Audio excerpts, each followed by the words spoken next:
The friendliest Christmas gift, a bottle of whiskey? These words were first spoken by my father, Eugene William Galante, on November the 27th, 1955. The text for this morning's sermon is from the Gospel of Matthew, chapter 2, verse 1. Now when Jesus was born in Bethlehem of Judea, in the days of Herod the king, behold, wise men from the east came to Jerusalem. Simon Stylites, writing in the Christian century, had a striking little essay which began as follows. Sir, I heard the words being read, in the days of Herod the king, behold, wise men from the east came to Jerusalem. Then my mind, never very strong at sticking to the point, trailed off. Suppose, I thought, suppose that the wise men had come from the west rather than from the east. Suppose, too, that they shared and expressed some of the main dominant ideas and drives of our Western civilization and world. What would have happened if it had been wise men from the West journeying eastward toward a star? What gifts would they have carried to Bethlehem? The wise men from the East treated the infant Jesus as a man, you will recall, not as a baby. They brought not toys, but gold, frankincense, and myrrh. What are the gifts which our generation places high on the list when men think of giving to men? I was looking at a Pittsburgh newspaper for an answer and came upon an eye-catching but not unusual advertisement for the Christmas season. On the left was the picture of a handsome, well-dressed man, but his face wore a look of perplexity. To the right was a second picture of the same face, now wearing a happy, though obviously forced, smile of relief. Under the troubled face I read, "Man, I'm really stuck. Every year it's the same old problem of gifts for the fellas, and the trouble is they have such distinctive tastes." Aha, that's it, distinction. Then, under the other picture, the smiling one, the whiskey of distinction. They'll sure like such a fine whiskey. Great idea. I can do all my shopping in just one store. And then I was looking through an issue of Life magazine. How many separate beer, ale, wine, whiskey, and gin advertisements do you suppose it contained? 29. Of these, 12 were full-page ads. 2 were double-page spreads. One shows a pleased husband relaxing in a chair beside the Christmas tree as he holds in one hand a bottle, in the other a Christmas card. To Bob from Mary. The heading reads, "To the top of your list, from the bottom of your heart." Then in smaller type, "For Dad, Uncle Jim, Friend Mike, for the very top men on your list, there is no warmer or friendlier greeting than a holiday gift of whiskey. Give it, serve it, and enjoy a truly happy holiday." And we wise men from the West are falling for it, to the tune of $10 billion a year. That is $75 per year for every man, woman, and child in our country, 2.5 times as much as we spend for public school education. To manufacture our yearly supply requires over 3 million tons of grain, sufficient to keep alive for 1 year 33 million starving people in Europe or Asia. Are we wise? And what are we getting in return for our indulgence? As a nation, we now have 50 million drinking people, many of them women. Yes, and many of them young people in their teens. 3 million are chronic drinkers, and 1 million, or about 1 out of every 150 Americans, are alcoholics. A rather shocking percentage, is it not? And do you have any idea of what this adds up to on the red ink side of our national ledger in disease, highway accidents, inefficiency in work, higher insurance rates, domestic strife, crime, juvenile delinquency, personal and family misery, and so on and so on? Now, I am not being emotional. I think I am as calm as Abraham Lincoln was when he said, "Liquor has many defenders, but no defense." I'm being as rational as I know how to be when I ask you the quite sensible question, how far is this destroyer of the property, bodies, minds, and souls of men and women to be allowed to go before the light of public opinion flashes red instead of green? Would a doctor's opinion weigh more with you than a minister's? A prominent Chicago physician told a group of college educators, "I am a Christian, and I have certain moral convictions on this subject of which I am not ashamed, but these I waive.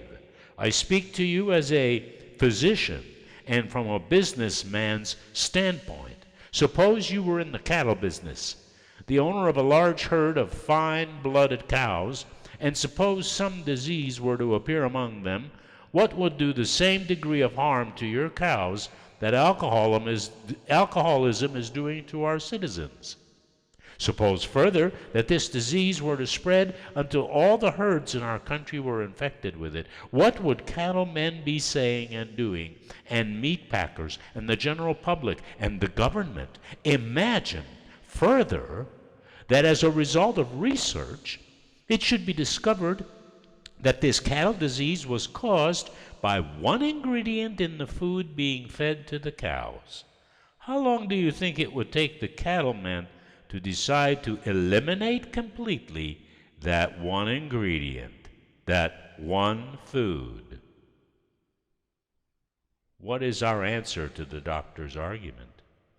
Thomas Edison said, "To put alcohol in the human system is like putting sand in the bearings of an engine."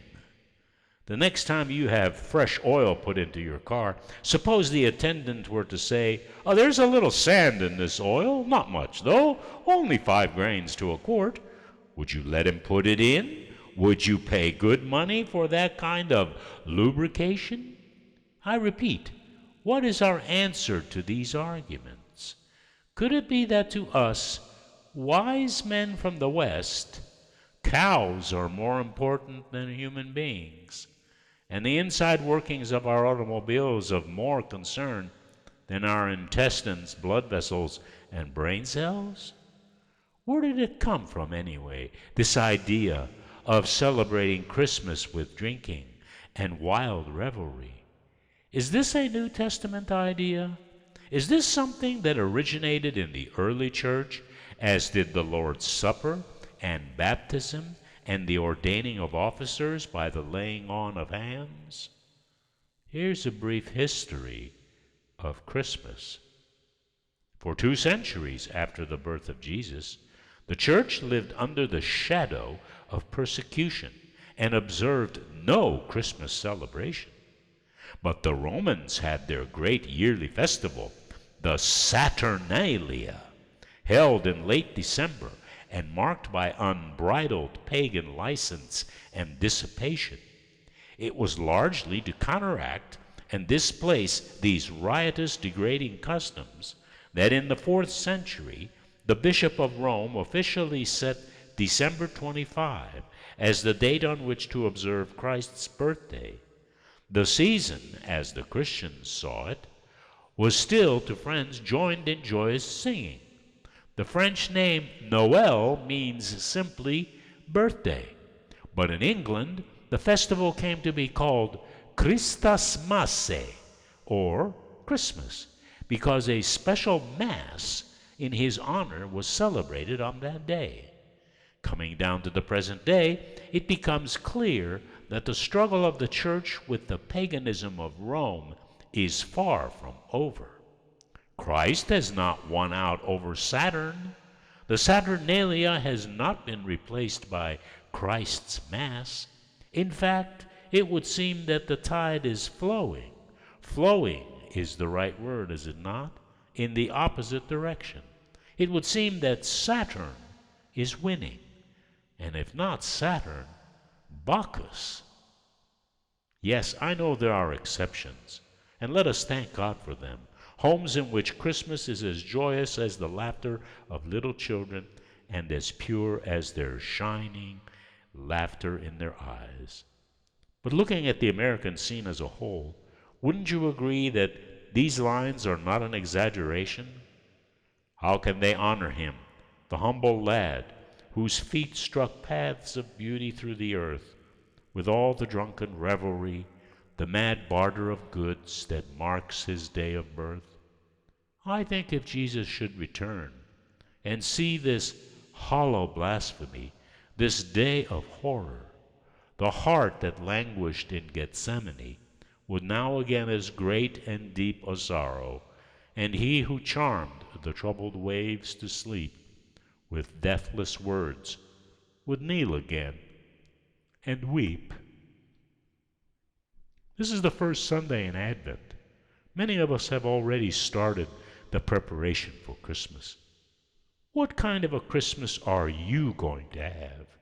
A pagan festival with plenty to eat and plenty to drink, or you'd like to meet the Bethlehem child, who is the King of David, who holds your little life in the hollow of his hand? The decision is yours, and the reward will be yours too. Amen.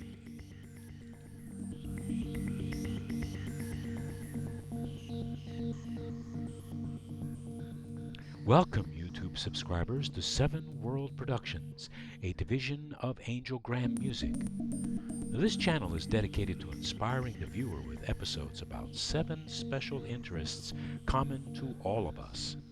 My name is Gino, owner of Angel Graham Music and executive director of Seven World Productions.